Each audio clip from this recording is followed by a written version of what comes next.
Hello and welcome to all of you in my YouTube channel Physics Cafe by Manjeet Kaur. So dear students, in this class we will study about Einstein coefficients for various cases, that is stimulated absorption, spontaneous emission and last is stimulated emission. In the previous class we already studied all these three cases in very detail.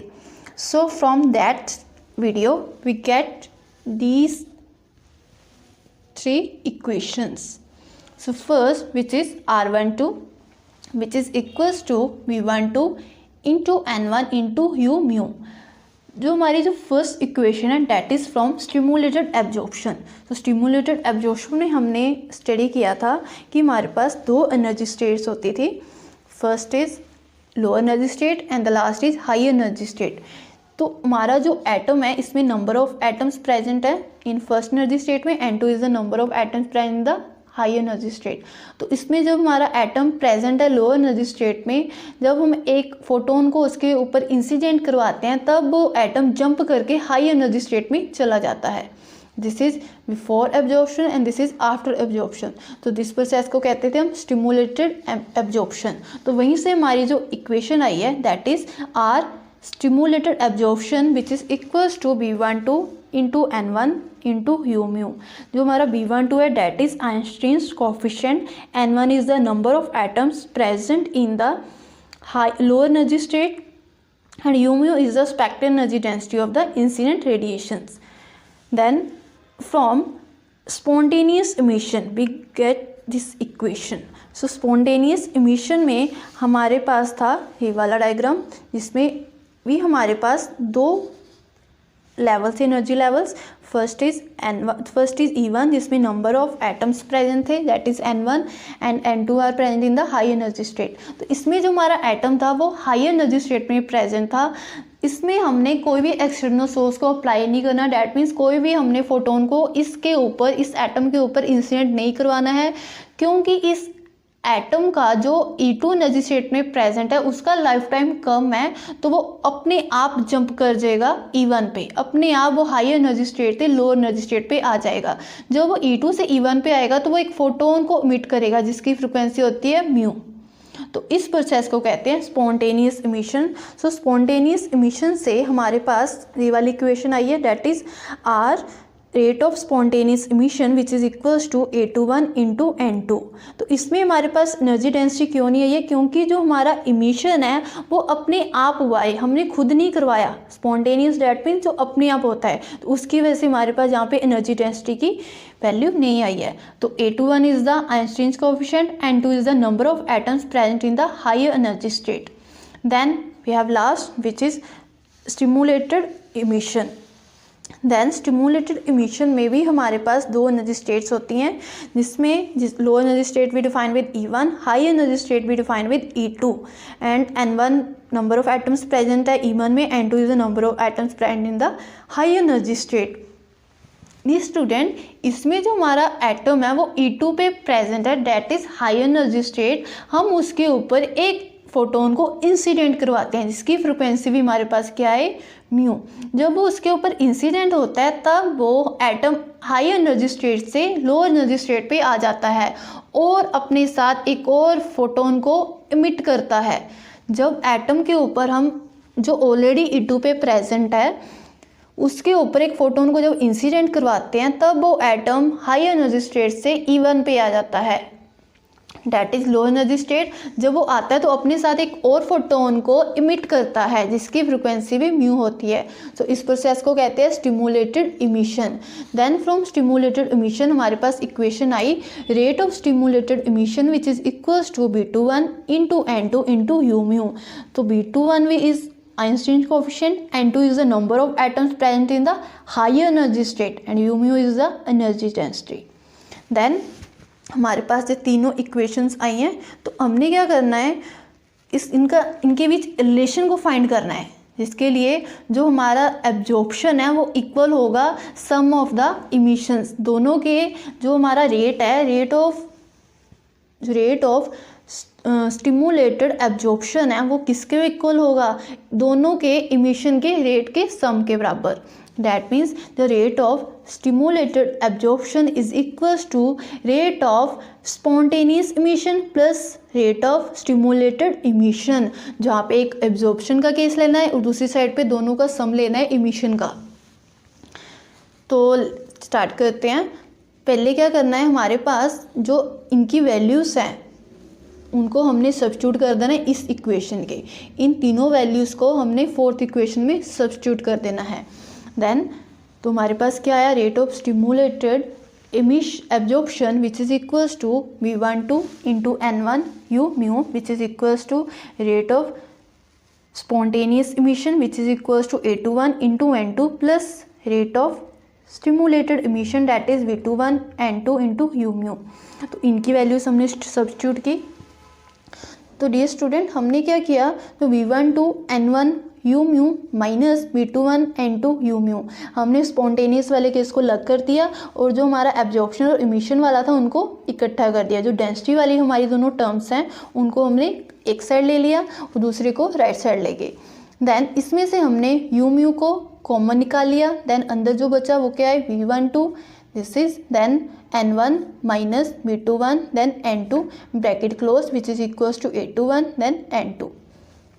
Now U mu that is हमारी energy spectral energy density है वो किसके equal होगी, A21 upon N2। जे इसके multiple में है तो इधर आके डिवाइड में हो जाएगा। तो which is equals to U mu which is equals to A21 N2 upon V12 N1 minus V21 N2।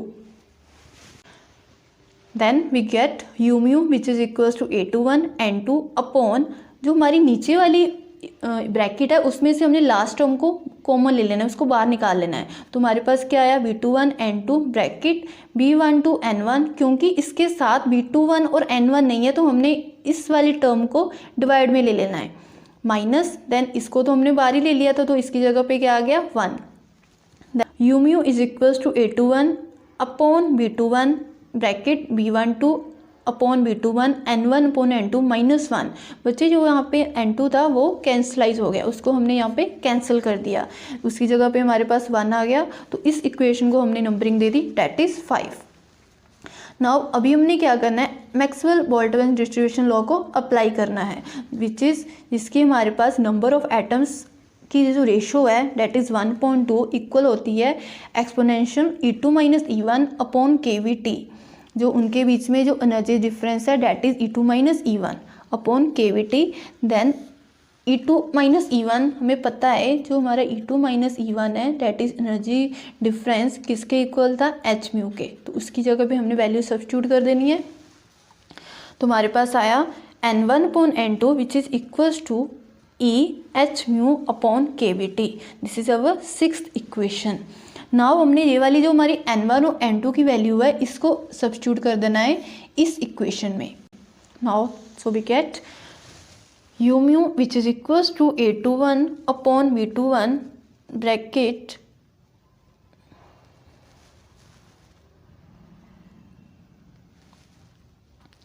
so we get U mu which is equals to A21 upon V21 into 1 upon V12 upon B21 EHV upon KVT minus 1।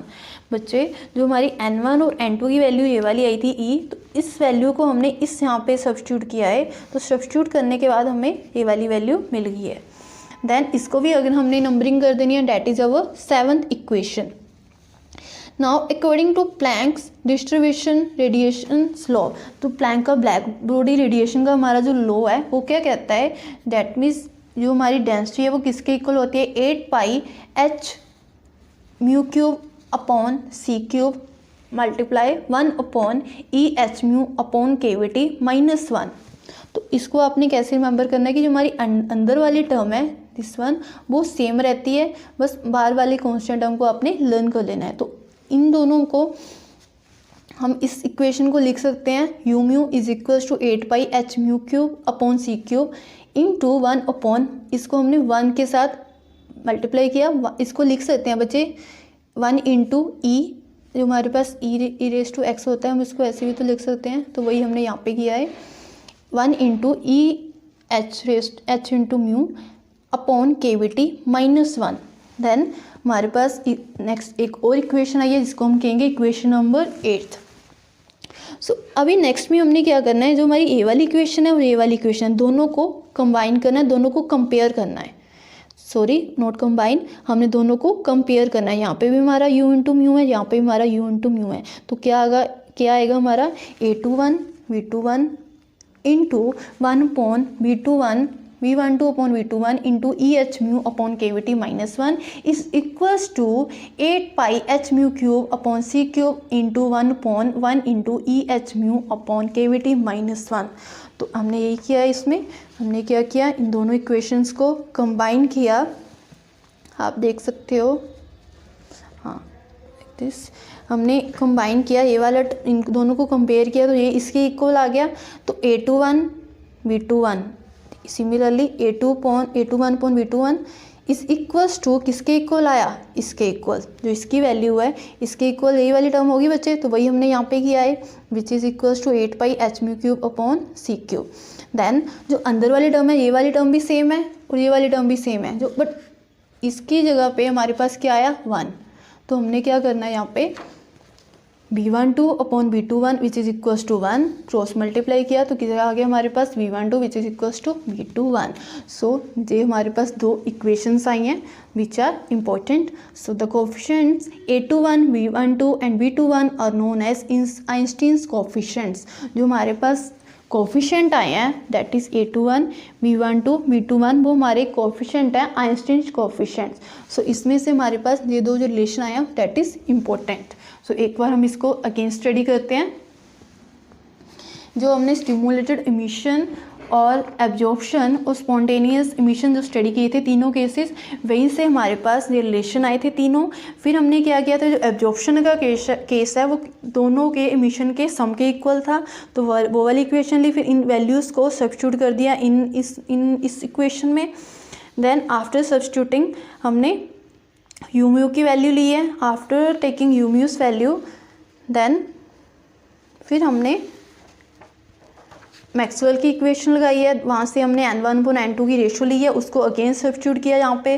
Then substitute करने के बाद हमने planks distribution law को apply किया, जिसको apply करने के बाद हमने जो हमारी 7th और 8th इक्वेशन है दोनों को कंबाइन किया। After combining we get these two relations. So these relations are very important for Einstein's coefficients. So I hope dear student कि आपको ये क्लियर होगा, मैंने आपके क्लियर को doubt. So in next class we will study Ruby laser. So dear student, don't forget to subscribe this channel, like this video and share this video with your friends. So thank you for watching.